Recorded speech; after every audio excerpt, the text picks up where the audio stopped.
To win in these games, you need someone to be great. Bueckers, you bet. Bueckers again. Bueckers has as well.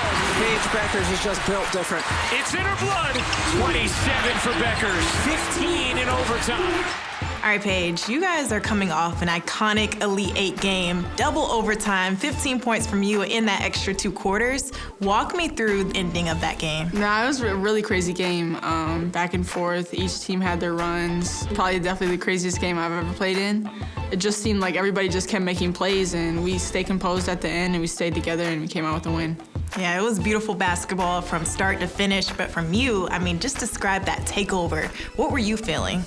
I just didn't want to go home. Well, I did want to go home, but I didn't want to go back to stores not playing. So I just wanted to do everything that it took to win. And it was sort of my teammates getting me open and the reads and the defensive plays that they were making and me trying to read that. Westbrook finds Williams. That is the dagger.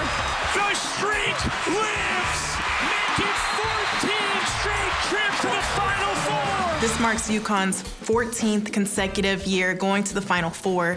What does it mean to get back to this stage? Crazy to hear that this is the 14th straight, but each one means so much to the coaching staff, to this program, to all the players. And this is what you play for. This is what you play and practice for the whole season. So this is where you really want to play your best. This year has been filled with adversity, not only for you, but the entire team.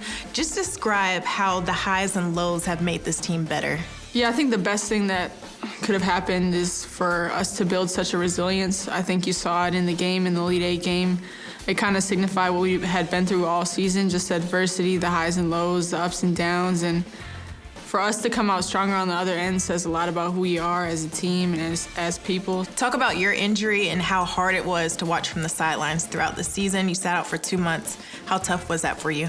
It was extremely hard. I mean, I love basketball. I love to play. I love to watch. But it's a lot more fun when you're on the court. But I just try to work super hard and stay motivated and stay positive with my teammates and my coaching staff and just try to get back on the court. What have you learned about yourself throughout the course of this season?